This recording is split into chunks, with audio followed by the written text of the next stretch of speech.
Bonjour et bienvenue, je suis ravie de vous retrouver pour ce nouvel épisode. Aujourd'hui, je ne suis pas seule, je suis accompagnée d'une experte qui travaille en binôme, mais d'une experte sur le domaine du marketing. J'ai le plaisir d'accueillir Laurie Jacobi. Bonjour Laurie. Bonjour Sabrina, je suis ravie d'être ici avec toi aujourd'hui. Merci beaucoup d'avoir accepté mon humble invitation. Laurie, tu es cofondatrice de My Marketing Experience, agence de conseil et services marketing B2B.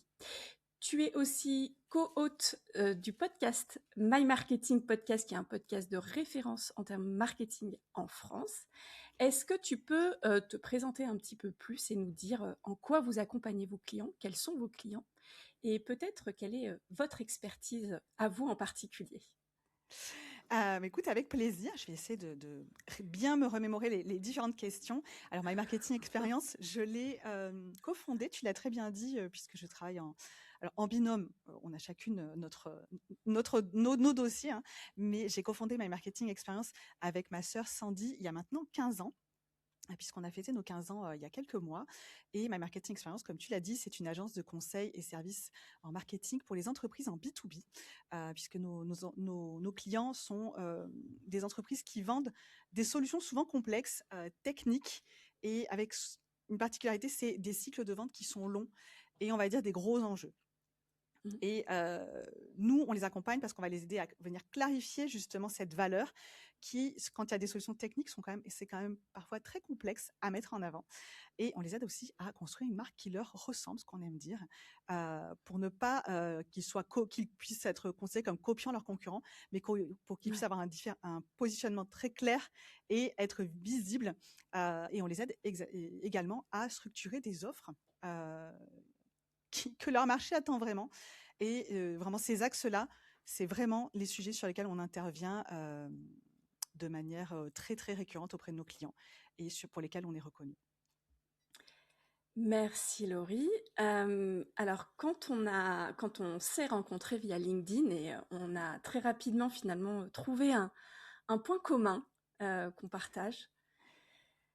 En 2026, tu as évoqué les cycles de décision qui sont longs pour vos clients. Ils Oui. tendent encore à s'allonger. On le sait, on est dans un contexte économique, politique, géopolitique qui est quand même Mm. pas évident pour les entreprises aujourd'hui. Mais il y a quand même un levier qui est là, qui est à portée de main, qui est à disposition, qui est globalement assez facile à mettre en œuvre. Alors assez facile, je m'entends, toute proportion gardée, mais assez facile à mettre en œuvre, mais qui est encore trop sous-coté par les entreprises. Et je parle de la fidélisation. Donc la fidélisation, c'est vraiment le sujet qui va nous occuper, en tout cas sur cette interview. On parle d'acquisition, on parle de visibilité, des coûts que ça génère, et on parle très peu de fidélisation. Et à chaque fois qu'on en parle, tu me dis un petit peu, ça fait pas rêver. La fidélisation ne fait pas rêver. Pourquoi ça C'est fait pas vrai. rêver la fidélisation? Alors, sache que je me suis posé plein de questions dessus, mais c'est vrai que dans les entreprises, on parle toujours de l'acquisition, des nouveaux clients, d'aller conquérir de nouveaux clients. Mais on pense pas souvent à fidéliser ceux qu'on a déjà. Alors, je me suis dit peut-être que c'est moins sexy, tu vois, il y a moins ce côté glorieux de je pars chasser et je ramène du nouveau Ouais. gibier. Je ne sais pas. Alors, c'est un peu moche ce que je dis, mais je me suis posée parce qu'il y a des questions, tu vois, des éléments psychologiques à cette réflexion. Euh, mais c'est vrai que après, plus sérieusement, pour l'observer auprès des entreprises qu'on accompagne ou même avec lesquelles on discute, souvent ils disent oui, c'est vrai, on a plein de clients, mais on pense pas à aller leur revendre, parce que dans la fidélisation, il y a vraiment aussi le fait de revendre aux mêmes clients. Bien sûr. On pense pas à aller leur revendre. Et là, tu te dis, bon, ok, pourquoi? Il n'y a pas vraiment d'explication. C'est Mm. pas dans la stratégie. Voilà, donc, Ouais. c'est pour ça que je dis que ça doit pas être très sexy, puisque les gens le font pas tellement. Alors que tu Voilà. vois, derrière la fidélisation, on voit effectivement l'expérience client et la relation client, mais en réalité, quand on creuse encore un peu, on y voit des enjeux de stabilité, de rentabilité, de croissance aussi. On peut faire de la croissance via la fidélisation client, on est d'accord? Ah oui, c'est un levier de croissance largement sous-estimé. Et d'ailleurs, nous, on a plusieurs clients qui ont dépassé leurs objectifs, notamment donc en 2025, notamment en allant retravailler leur base de clients pour aller leur revendre. Et j'ai même une cliente qui, elle, n'a pas décroché un nouveau client parce qu'en fait, elle ne pouvait pas se démultiplier. Elle a dit, je vais d'abord m'occuper de ceux que j'ai déjà. Et elle a dépassé ses objectifs juste comme ça. Donc, j'imagine pas si elle avait en plus fait de l'acquisition. Mais bon. Donc, non, vraiment, il y a... Oui, pardon. Non, je disais, et en fait, c'est un levier de croissance qui est sous-coté, alors que finalement, acquérir un nouveau client, ça coûte bien moins cher que de revendre à un client existant. Non, mais c'est vrai. Et je crois alors il y a des chiffres très extravagants. Il y en a qui te disent que c'est entre 5 et 25 fois plus cher d'accueillir un nouveau client. Bon, moi, je me base sur une donnée qui est de Bain et compagnie, qui est environ 5 à 7 fois plus cher d'acquérir un nouveau client plutôt que d'en conserver un.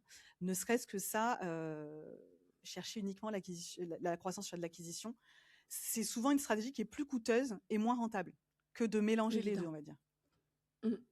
Évident. Quoi qu'il arrive, après, c'est vrai que j'ai pas le chiffre exact, mais je crois que celui que j'avais en tête, c'est plutôt le second que tu nous avais cité. Après, j'imagine aussi que ça doit dépendre du modèle économique, du secteur d'activité. Du secteur, exactement.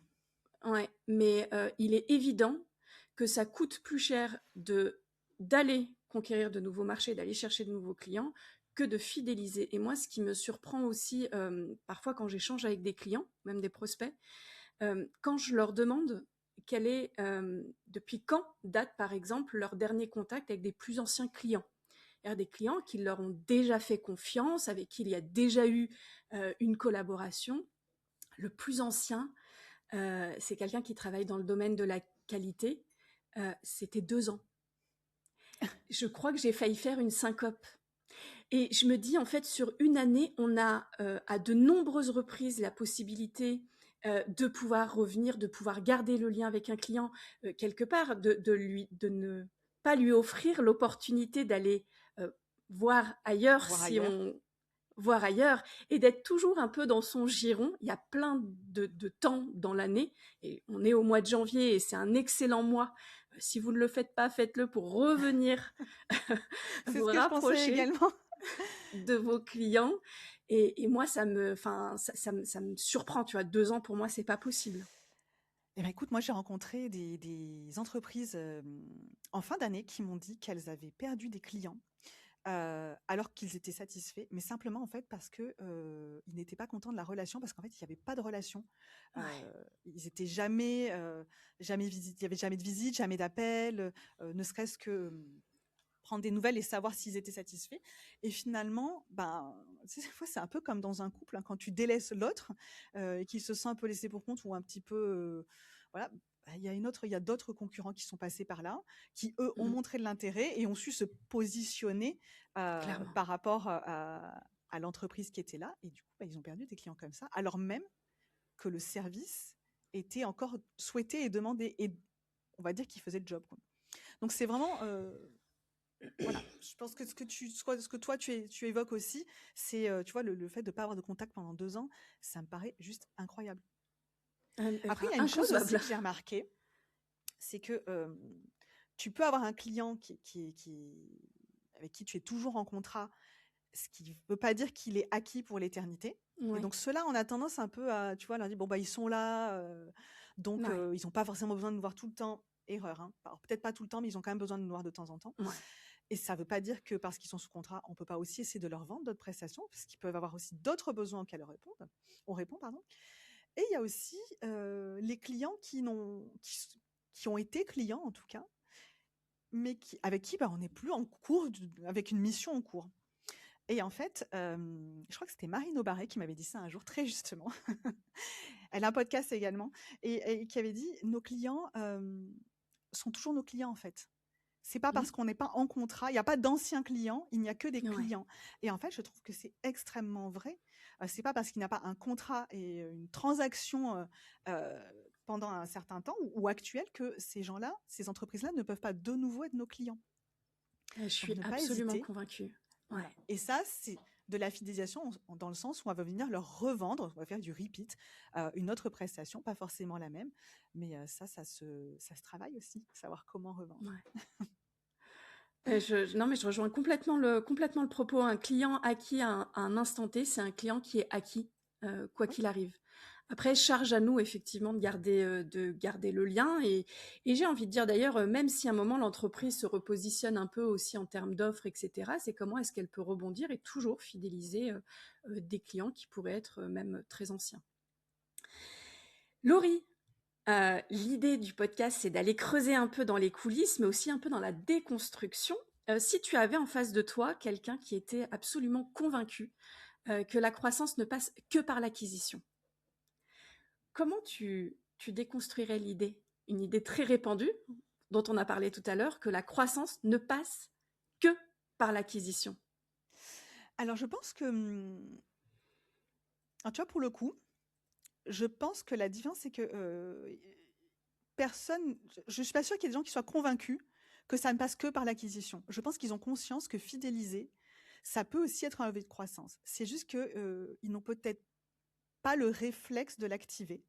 En revanche, ce que je recommande toujours, c'est de dire, OK, vous n'êtes jamais passé à l'action, essayez, testez. Déjà, regardez si votre offre, elle peut permettre de revendre, de faire ça, tu vois, d'avoir une Ok. fidélisation, de fidéliser.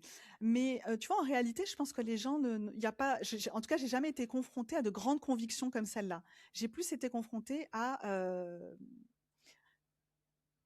oui, je sais que ça existe, mais genre, nous, on fait que de l'acquisition. C'est pas rentré dans notre stratégie, c'est pas dans nos pratiques. Sinon, pour convaincre, oui, bah déjà, il y a des chiffres qui le prouvent.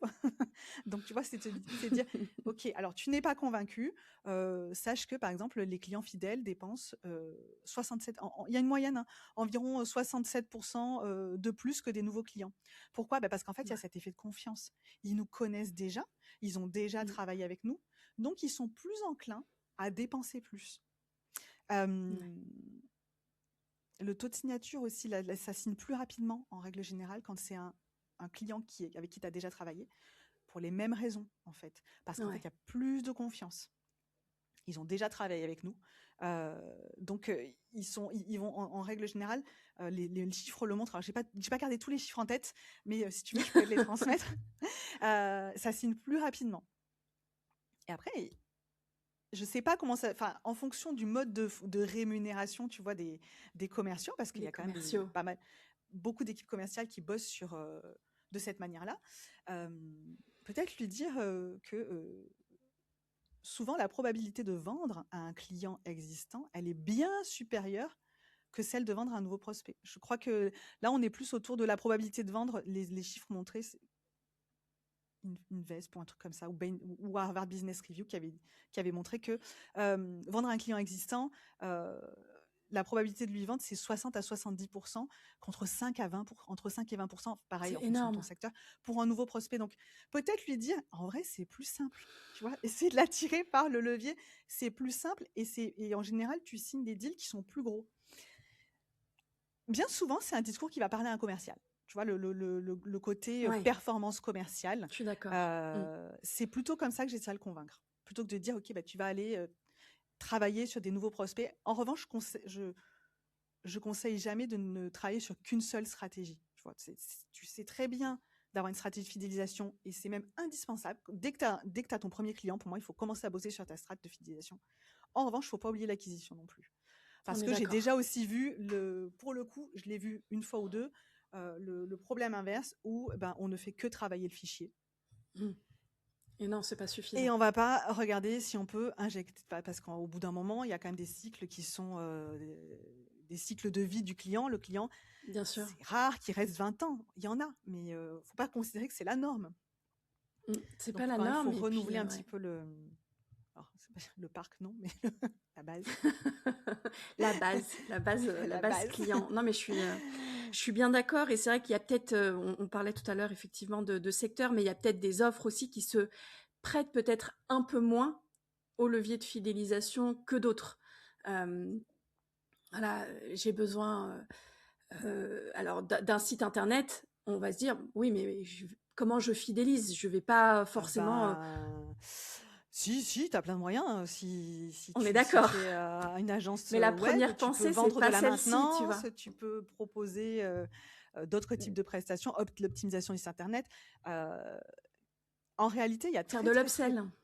Ouais, tu peux faire bah oui, l'upsell et le cross et les cross-sell sont des leviers de vente additionnelle. Donc la vente additionnelle ne se fait pas juste au moment où tu vends la première fois, c'est Mm. justement dire bah, vous avez pris ça, on sait que euh, par la suite, les clients qui ont pris ce type d'offre ont en général besoin d'autres types de services ou de prestations. Et dans ce cas-là, à nous de les mettre en place. D'ailleurs, c'est un levier pour mettre en place une stratégie de filiation. Ben, on en revient toujours aux fondamentaux, bien connaître les clients, bien connaître ce dont ils ont besoin, donc dans leur parcours, pour pouvoir ensuite développer les offres qui va venir leur compléter, en tout cas, Ouais. l'offre à laquelle ils ont souscrit au départ. Mais ça nécessite de continuer de parler à ses clients, de connaître leurs besoins. Et leurs besoins, ils évoluent, comme Ouais. nos offres évoluent. Mais je te prends cet exemple parce que souvent, c'est un peu l'idée reçue selon laquelle bah, si on a une offre ou un service ou un produit un peu one-shot, bah, on ne peut pas fidéliser. Et en réalité, quand on prend un peu de hauteur et qu'on essaye de voir de façon un petit peu plus large et effectivement qu'on maîtrise bien les besoins de ses clients, ben, on s'aperçoit que non, en fait, il y a des opportunités de fidéliser, même si de prime abord, on a une presta qui s'inscrit à un instant T et qui potentiellement ne va pas se renouveler avant plusieurs mois, plusieurs années. Il y a quand même, de manière annexe, des leviers à exploiter, toujours. Il y a des leviers à exploiter et moi, je recommande toujours justement d'aller les explorer parce qu'il y a aussi quelque chose c'est pareil, qui est pas hyper sexy, mais qu'on oublie trop souvent dans une dimension, quand on fait du marketing, c'est le côté sécurisation en fait des revenus. Parce que finalement, les ventes sont aussi, bien sûr que c'est très bien de vendre, mais il faut aussi comprendre quel type de revenus tu veux pour ton entreprise. Et la Ouais. fidélisation te permet d'avoir des revenus qui vont être plus prévisibles, qui vont être plus stables. Ouais. Alors, potentiellement, parfois, si c'est des abonnements peut-être un poil moins rentables, et encore que, Mm. mais c'est des arbitrages à faire. Mais avoir ces revenus qui vont être plus prédictibles, en termes de sérénité entrepreneuriale, pour beaucoup d'entreprises, ça te permet de sécuriser de la trésorerie, de pouvoir ensuite te dire que tu vas pouvoir plus facilement investir. Donc oui, c'est pas hyper glamour, mais en revanche, pour le développement de ton entreprise et pour continuer d'avoir de la croissance et même de mener d'autres types d'actions peut-être un petit peu Ouais. plus aventureuses, on va dire, ça permet d'avoir pour moi un matelas de sécurité. Ouais. Tu sais pas de quoi ça a fait mal. Je sais que nous, à titre perso, quand il y a eu le Covid, on a fait moins 40% de chiffre d'affaires en 2020. Ouais. En revanche, et j'aime bien dire que c'est un peu notre stratégie de fidélisation qui, entre guillemets, nous a sauvés parce que finalement, comme c'est une stratégie qu'on a menée depuis le jour 1, on avait Ouais. une entreprise qui était extrêmement saine, on avait une trésorerie qui était extrêmement saine et nos clients fidèles sont restés auprès de nous. Donc cette stratégie nous a permis finalement alors c'est jamais agréable de perdre de perdre 40% de chiffre d'affaires, clairement. Ok. Ah En bah, revanche, tu m'étonnes. ça n'a pas été, à aucun moment, on a stressé en se disant qu'on allait devoir fermer l'entreprise. Mais quand je dis aucun moment, c'est à aucun moment. Quoi. On a continué de se payer, on a continué de voir l'avenir. Et alors, je peux même dire sereinement. Ouais. Voilà. Donc ça, c'est un côté qu'on voit pas trop, qu'on n'identifie pas trop. Parce que finalement, l'acquisition, quand tu es tout le temps obligé de te dire que chaque mois, par période, tu es obligé tout le temps d'aller trouver de nouveaux clients, si tu sais que tu as une base de clients à qui tu arrives à revendre régulièrement, et Ouais. elle peut changer, hein, ça fait baisser un peu la pression quand même. Hein. Ah bah très clairement. Très clairement, et encore plus dans lequel on est, dans le contexte dans lequel on est aujourd'hui. Et c'est vrai que, alors, j'ai pas l'ancienneté hein, de My Marketing Experience, mais c'est vrai que depuis le jour 1, et tu l'as très bien dit, et c'est important de le rappeler, dès son premier client, en fait, cette stratégie de fidélisation, elle doit être là, elle doit commencer à être travaillée, et elle doit être nourrie au long cours. Voilà, elle nécessite d'être revue en fonction peut-être des typologies de clients qu'on va adresser, etc. Mais très clairement, Aujourd'hui, moi, c'est une stat dont je suis plutôt fière. Je l'ai partagé régulièrement. Moi, mon taux de fidélisation, il oscille entre 50 et 60%. Ce qui veut dire que sur 10 clients avec lesquels j'ai déjà travaillé, il y en a entre 5 et 6 qui sont revenus me voir pour un nouveau besoin ou pour un besoin complémentaire. Et ça, c'est pareil, c'est pas le fruit du hasard, c'est le fruit de plusieurs actions qu'on va mettre en place. C'est effectivement c'est la relation client, mais c'est aussi la qualité de service qu'on va délivrer, c'est aussi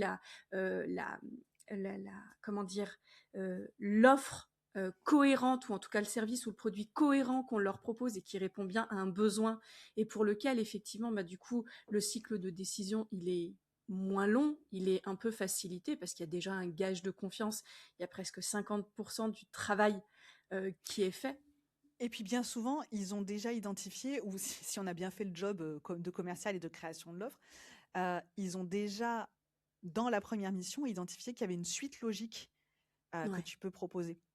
Parce que ouais. ça veut dire que ton offre, tu l'as construite et que tu sais que quand on prend, alors je dis n'importe quoi, un audit ou une première mission, la suite logique, c'est le déploiement des recommandations. Euh, c'est un exemple qui est très, très basique, hein, mais, mais qui peut, quand tu as une Mais entreprise de service qui c'est fait sens, on va un dire. exemple. Ouais. Voilà. Ouais. Et ben, ils ont déjà identifié ça. Donc Ouais. finalement, si tu fais pas mal ton travail derrière de commercial, hein, tout simplement, Ouais, ouais, ouais. et ben, tu sais que c'est quelque chose que tu peux revendre. Ouais, clairement. Et ça, moi, l'écueil que je vois souvent, le problème que je vois souvent, c'est que, et c'est toujours pareil, c'est entre le marketing et les ventes, c'est que le marketing va bien travailler sur l'offre, et c'est pas pour taper sur la tête des commerciaux, parce que finalement, c'est qu'une question de communication.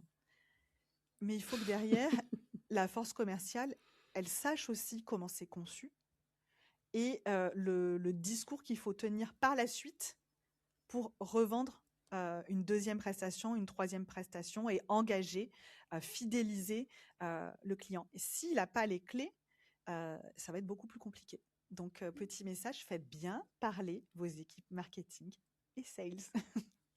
C'est hyper pertinent ce que tu partages, et ça fait écho à un épisode de podcast que j'avais enregistré avec Jedge Day, qui est coach sales et puis expert en cold call.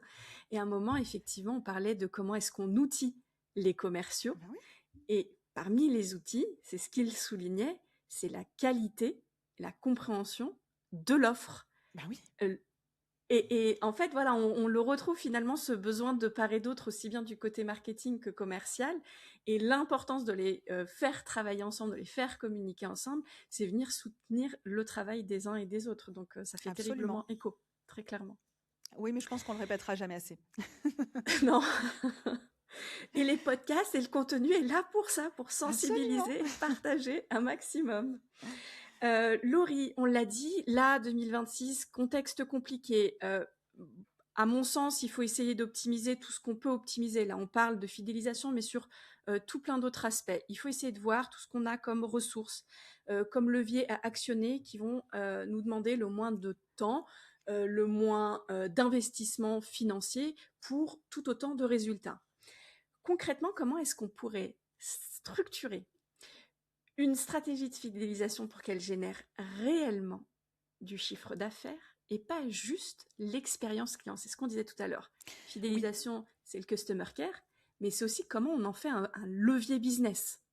Alors, je te rejoins. Le customer care, le fait d'avoir une bonne relation avec ses clients, c'est la base.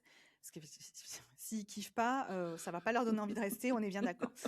En revanche, là où où ça ne sert pas une stratégie de fidélisation, c'est quand c'est de la relation toujours, tu sais, sympa mais un peu passif, où il y a une bonne entente, tu t'entends bien, tu vas peut-être même déjeuner ensemble, mais si une vraie stratégie de fidélisation, il faut quand même penser derrière que ça doit générer du chiffre d'affaires à part entière. Donc ça doit être quand même structuré.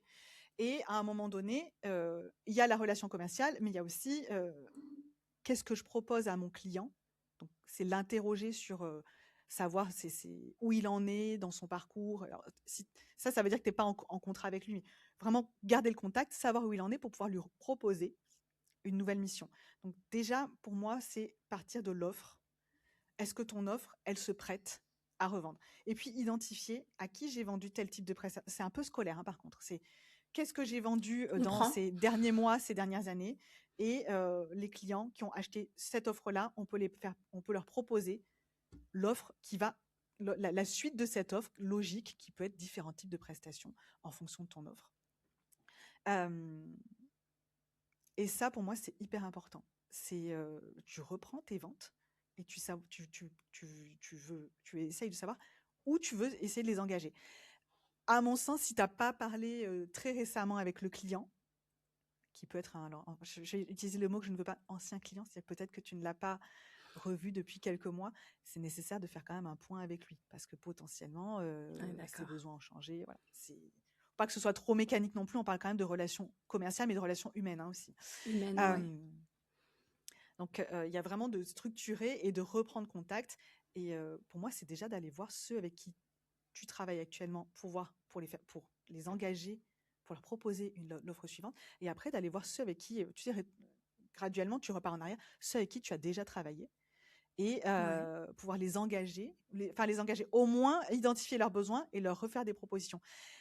Mais dans les rendez-vous, et c'est là la différence, c'est que le rendez-vous commercial, les sales, il ne faut pas qu'ils voient ça juste comme on prend des nouvelles.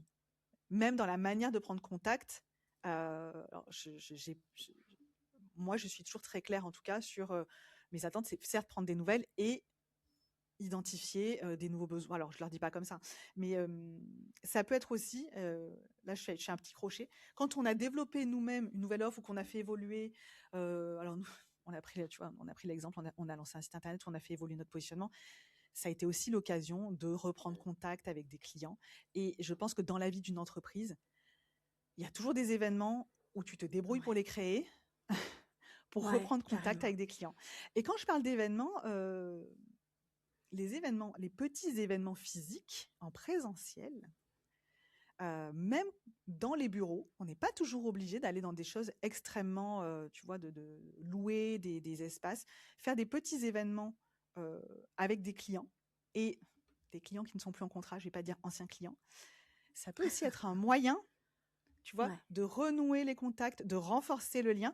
Et certes, les dirigeants sont là, ou les personnes que tu souhaites toucher sont là, et pour placer ton petit message, on va dire commercial. C'est super intéressant. Alors, j'ai plein de choses qui fusent du coup. Je vais essayer de Mais synthétiser c'est ma hyper pensée. Donc, apprécié, honnêtement. Nos clients, on les encourage à le faire et on les aide à le faire. On l'a fait nous-mêmes.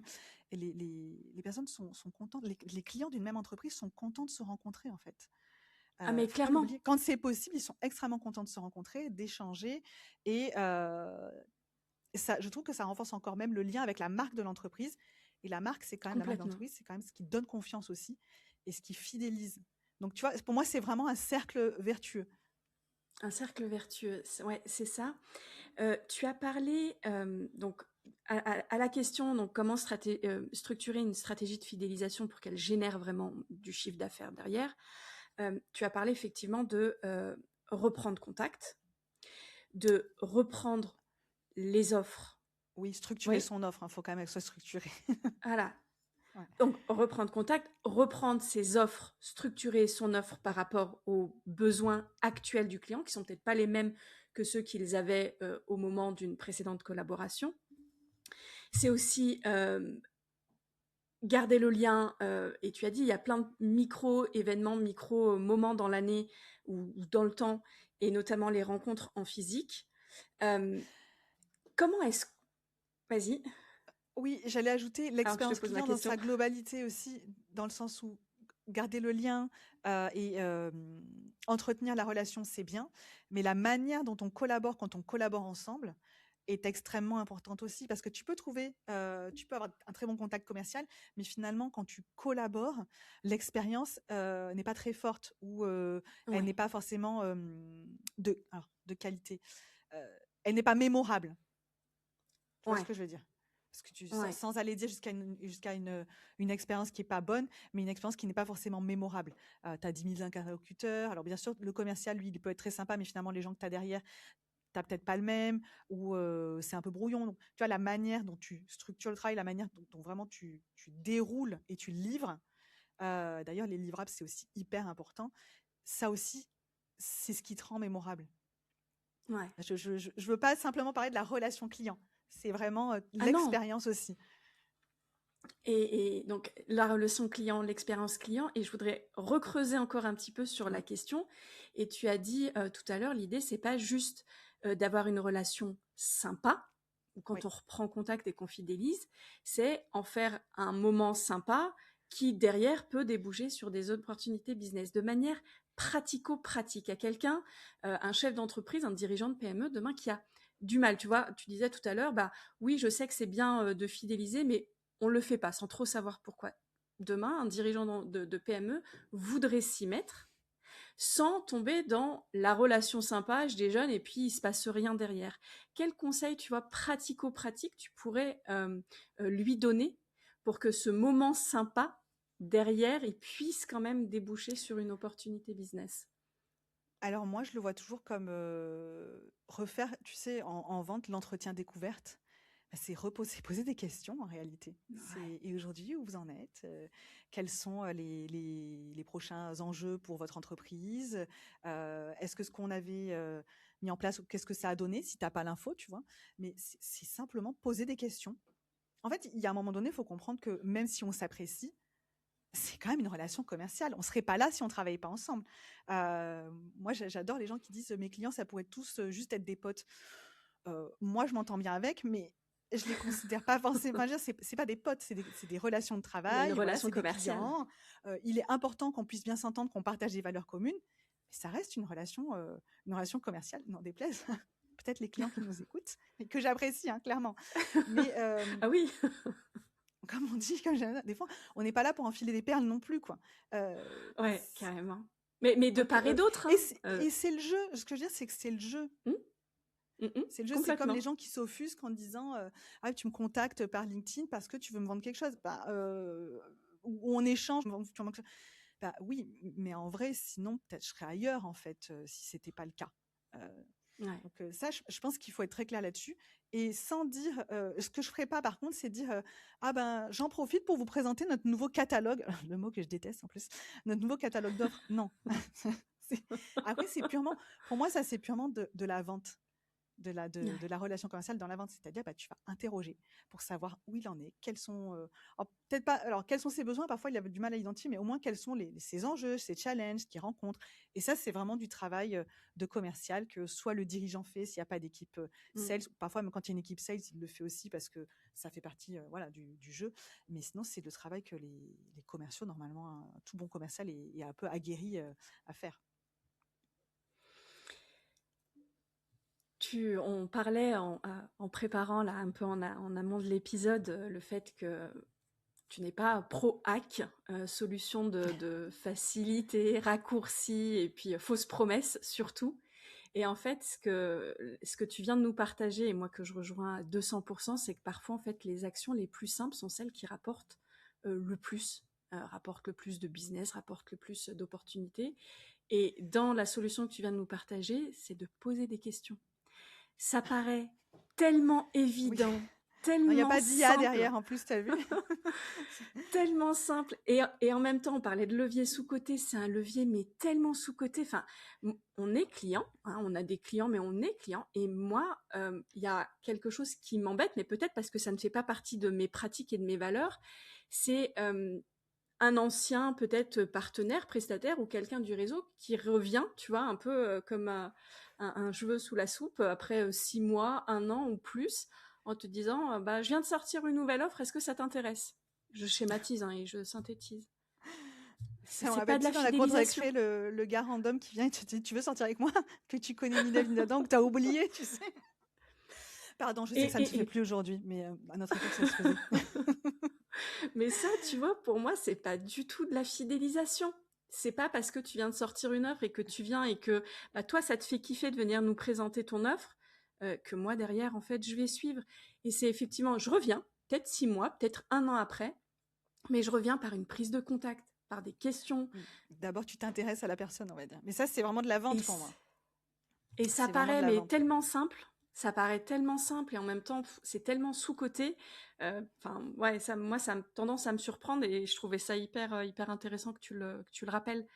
Parfois, il n'y a pas besoin d'aller chercher compliqué. Alors, structurer une offre n'est pas toujours quelque chose de simple. En revanche, aller poser des questions à un mais c'est beaucoup plus simple quand on pose des questions à notre cible de client, par contre. C'est Je fais des disons qu'au études de moins on a moins marché de par risques ailleurs, donc tu on prêches a une moins de risques de se convaincue. planter déjà. On a moins de risques de se Très planter. clairement. Mais, poser des questions, c'est la base et ça, quel que soit le travail qu'on fait en marketing et en vente, de toute façon. Heu, En revanche, je suis d'accord que la personne qui va même avoir fait le job et venir te voir en te disant: «Ah bah tiens, j'ai sorti ça, est-ce que ça t'intéresse?» Déjà, je vais m'éloigner un tout petit enfin, pour moi, aujourd'hui, quand on est en vente, on est plus là pour conseiller que pour pousser, Ouais. déjà. Donc, pour moi, là, c'est une première erreur et qu'est-ce que je voulais te dire? Ah, tu vois, j'ai oublié. J'avais un Si deuxième ça te point. revient, C'est pas grave. Voilà, si ça me revient, je te le partagerai. Mais tu me coupes dès je que suis ça arrive. d'accord que ça peut avoir un côté agaçant et c'est pas du tout là-dessus que c'est pour moi ça c'est pas de la fidélisation en fait, On est que ce soit pour une d'accord. première vente ou une deuxième vente. On est d'accord. Et concrètement, chez My Marketing Experience, comment est-ce que vous fidélisez vos clients? Je sais que c'est quelque chose qui est un peu au cœur de votre stratégie. Comment est-ce que On vous, de va te votre dévoiler tous les côté... secrets. En fait, je vais te Non, dévoiler nos peut-être pas hacks tout. magiques. Ah oui, c'est ça que je voulais te dire. C'est que oui, je t'ai partagé qu'effectivement les hacks, on est un petit peu contre ça. Alors contre tout ce qui est promesse, tu vois, magique et très rapide aussi. Après, c'est pas forcément notre cible. Notre cible en général, ils savent que c'est long, que ça prend du temps, puisque Ouais. eux-mêmes ils sont confrontés. Euh, c'est que la différence, c'est que nous, on croit beaucoup à la croissance durable. Et pour moi, le hack très court, très rapide, tu vois, le truc que tu vas actionner, qui va te générer, je sais pas, 10, 15, 20 000 euros, c'est très bien. Ça, ponctuellement, ça peut être intéressant, même s'il y a beaucoup de promesses quand même qui sont. Mais c'est pas une stratégie en soi durable. Ouais. Et c'est ça que j'aimerais bien, Ouais. tu vois, le take-away, c'est que Ouais. la fidélisation s'inscrit dans le temps long pour les entreprises qui veulent voilà, durer. Et pour moi, c'est un vrai levier pour durer. Alors c'est vraiment dans notre discours avec Sandy, c'est que les stratégies qu'on propose, pour ça qu'on parle beaucoup de fidélisation aussi hein, et de repeat, c'est pour une croissance qui va être durable. Euh, Ta deuxième question, c'était chez My Marketing Experience, comment on fait? Ouais. Mm. Alors, déjà, dès le départ, alors notre modèle a évolué, mais dès le départ, on s'est positionné comme une agence. Au départ, on était une agence d'externalisation marketing. Le marché, la maturité, pas la Maturité. maternité, du marché. Je ne sais même pas pourquoi ce mot est sorti d'ailleurs. Notre modèle était vraiment de l'abonnement. C'était nos clients nous déléguaient leur marketing Ok. et on était responsable marketing externalisé. Donc finalement, on avait plusieurs clients à la fois et c'était de l'abonnement du forfait mensuel. Donc tu vois, dès le Mhm. départ, le modèle, c'était vraiment ça. C'était du récurrent, ce qui Ouais. était très confortable. Du coup, nos clients restaient très longtemps. Enfin là, on a eu des clients qui sont restés plus de 10 ans. Ouais. Donc sur 15 ans d'existence, c'est quand même pas rien, je suis. Ah mais carrément, ouais, ouais, non mais on est sur un vrai levier de fidélisation. Voilà. Ensuite, bien sûr que notre offre, elle a évolué. Nous-mêmes, notre modèle a évolué. On est passé d'agence d'externalisation à vraiment agence de conseil et services en marketing. En revanche, notre offre est construite de telle façon que on crée les stratégies et on les déploie. Donc, on crée la stratégie, mais derrière, on sait que notre offre, on peut aussi proposer la partie opérationnelle d'accompagnement. Là, c'est la suite logique, en fait. Ouais. Et je dirais que 8 fois sur 10, nos clients prennent la suite. Bah oui. Et on a fait évoluer aussi la manière de prendre la suite. Je ne vais pas tout dévoiler, on a un site internet. Non, non, non, je Voilà. comprends. Non, c'est pas. Moi, je suis très d'en parler, mais parce qu'on ne le cache pas, c'est nos offres. Mais on peut déployer de manière ponctuelle ou sur du forfait également à l'abonnement. La seule Ouais. différence, c'est qu'aujourd'hui, tu ne peux pas avoir un abonnement chez nous, un forfait mensuel, on va dire plutôt, si tu n'as pas, si on ne s'est pas occupé de la stratégie. Parce qu'en fait, on Ouais. veut être sûr que les actions qu'on met en place et qu'on pilote, elles ont les bonnes fondations et le bon plan d'action.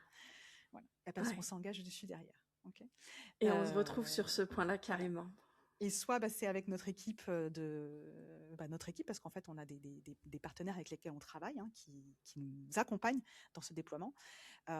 Soit on fait aussi aujourd'hui de plus en plus d'advisory, de pilotage, de ressources internes, Ouais. parce que ce sont des entreprises qui ont des ressources en interne, que ce soit en vente et en marketing, mais qui ont Mmh. besoin d'une personne avec un niveau stratégique, on va dire, supérieur, pour pouvoir piloter. Mais ça crée quand même de la récurrence. Ouais. Donc, je t'ai partagé tout mon modèle. Que je cache pas, Trop hein, chouette. c'est voilà. Mais que tu es obligé forcément. Attends, en 15 ans, bien sûr qu'il a évolué parce que le marché a évolué, le marché a Ouais, mûri. d'accord. Et si on était encore sur notre première offre, je dis pas qu'on vendrait pas, mais on serait pas là où on en est aujourd'hui. Mmh. Et ce Et serait tu pas les mêmes rappelles clients. encore quel aussi. Voilà. Et Nos tu clients rappelles aussi ont du coup évolué. encore quelque chose. Ouais. Tu rappelles quelque chose encore d'hyper important, c'est que toute stratégie, y compris une stratégie de fidélisation, elle s'adapte dans le temps, elle n'est jamais figée, elle s'adapte effectivement au comportement d'achat, à l'offre, au business model aussi, au modèle économique de Et à ta l'entreprise. cible, hein. Oui, oui, complètement. Ce que je veux dire, c'est que nous aussi, notre cible de clients, elle a évolué. On touche Mmh, aujourd'hui des entreprises qu'on touchait pas, qu'on touchait pas avant. Et forcément, mmh, notre offre a évolué pour s'adapter, mmh. pour pouvoir s'adapter. Mais elle est toujours conçue pour intégrer à la fois de l'acquisition et beaucoup de fidélisation. Ouais. Bah, merci de nous avoir partagé tout ça, Laurie. J'espère que ça va être utile aux auditeurs. On arrive à la fin de l'épisode. Est-ce que tu aurais peut-être un dernier conseil à nous partager sur le sujet de la fidélisation ou peut-être là, en 2026, un conseil qu'on pourrait appliquer? Alors, c'est peut-être une phrase que j'aimerais que tes auditeurs, les personnes qui te suivent, gardent en tête.